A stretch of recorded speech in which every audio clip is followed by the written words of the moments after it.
Good afternoon, everybody. Uneducated Economist here. So, thought I'd fire up the camera and just kind of go off for a little bit. Not exactly sure what it is that I'm trying to cover here, but I've been reading a few articles talking about what's going on throughout this economy, and it's been pretty clear to everybody that we are going into an inflationary scenario where everybody is going to lose their purchasing power to a diminishing dollar and all the money printing that had come from the Fed. I mean, this was like the common narrative throughout the entire economy. Everybody said the same thing.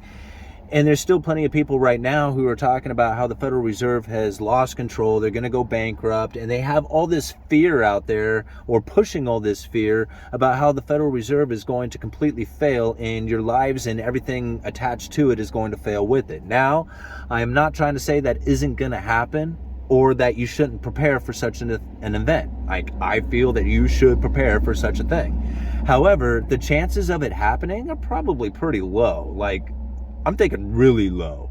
And everything that I have seen coming from the Federal Reserve prior to the pandemic, prior to the recession, and all the unusual and exigent circumstances that came from it, everything that I have been following from the Federal Reserve. Now, you got to think, I follow what the Federal Reserve is saying in their speeches, not necessarily their statements coming out that they put on the mainstream media when they're doing their interviews and stuff like that. That's completely different from the mindset that they have when they're talking in their speeches. Just go and read them. I mean, they're very, very telling.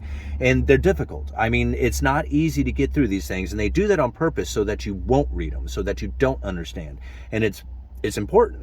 You really have to take this information in order to truly understand what it is the Federal Reserve is trying to do. Because think about this. This is they got 150 of the smartest economists in the entire world working for them.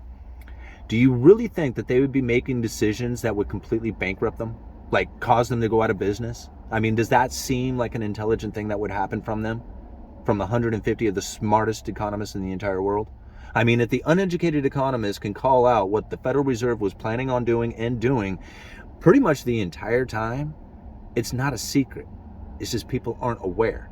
And they do it on purpose because of that. I mean, I have been saying stuff that is so against what everybody else believes that it almost seems like I'm doing it on purpose. But yet I was able to call out that the Federal Reserve was going to lift interest rates when they had interest rates damn near negative. In fact, when you consider it for the inflation purchasing power, after the purchasing power eroded to inflation, we were in a negative interest rate. In fact, in a lot of cases, we really still are, even though we still see the interest rates rising. And we're going to continue to see them rising into the future. And this is something that we had said was going to happen, like I said, prior to the pandemic, because it was in the Fed's speeches. Okay, so this is going to have a huge impact on the rest of the economy when it comes to businesses. How businesses get started, why they get started, why they fail, that's all going to come very clear when you start seeing the economy downturn. Because during the pandemic and the shutdown of the economy and the stimulus packages that came out at the same time created a very unusual event that happened in the economy, in which that all the supply that was out there got wiped out. At the same time, there was a huge demand that came from that stimulus. But it wasn't just the stimulus, and it wasn't just the locking down, and it wasn't just the money printing. It was all of that stuff combined that broke down the supply chain, that created the supply and demand imbalance, that created the inflation scenario that we are all seeing, right? It wasn't just money printer go burr, because a lot of people just focus in on that. And that's the problem, because if it was money printer go burr, then the lifting of interest rates would work. But it's not going to work. Because what they really want is they want the supply chain to be repaired. And it's not going to get repaired. It's going to take a very long time for it to get repaired, because there is not going to be a lot of people out there who are excited about trying to start businesses or expanding businesses or doing businesses into a downturn. And this is really where I think a lot of people are just missing it, is that why would you invest into transportation, inventory, anything out there, if you have the Federal Reserve telling them, or telling everybody out there, we want you to feel pain and to slow down on your purchasing, and we are going to do the things that we need to do to make that happen. I mean, why would people be excited about starting anything inside of that? Everybody would want to get into a fear scenario where they would want to try and bring everything back in close, save as much as possible, be fearful of everything that could possibly happen out there when it comes to war and shortages and energy prices. And this is really where they want people to go. So if that's the case, then why would the supply chain be fixed? Right? It doesn't make sense. It would not fix the supply chain. That's why I said the lifting of interest rates is not going to repair this. I mean, it's not going to work. What would have worked is that the fact that they had the supply chain being repaired is the only way that it could go.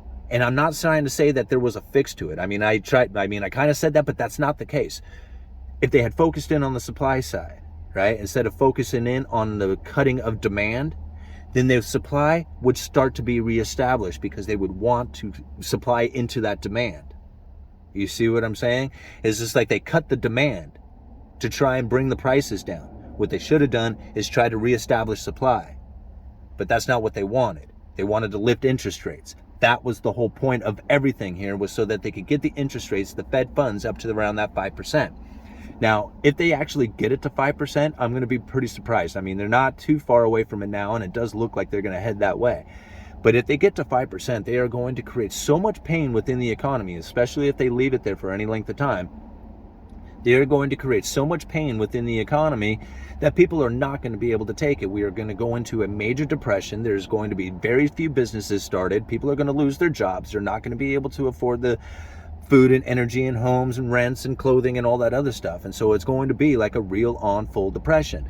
And then when it comes time to stimulating the economy again, it's going to give the Federal Reserve, the government, and everybody else out there, as far as the higher powers that be, the elitists, the Illuminati, whatever you want to call them, it's going to give them all the power in the world to establish that digital currency during a Great Depression. That's when it can happen. When people go hungry, they will beg the government to do anything to relieve their hunger. And if you don't relieve their hunger, they will kill. People will kill for it if they go hungry.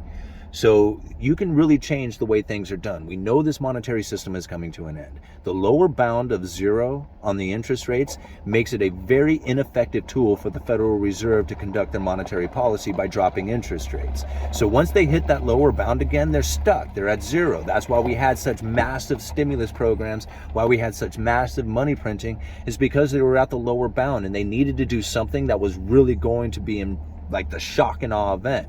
And that's what it was. That's really what it came down to. Quantitative easing does very little to actually cause prices to go up. I mean, I know it's hard to understand that or believe it, but think about quantitative easing 1, 2, 3, and 4 and how it failed to provide the 2% target that the Federal Reserve was shooting for.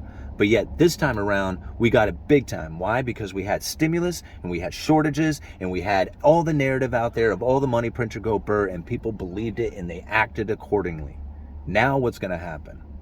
People are going to do the exact opposite. They are going to force them into a depression by trying to slow down the consumer, right? By cutting the demand, by raising the interest rates. It's going to be tough. Uneducated Economist, you guys let me know.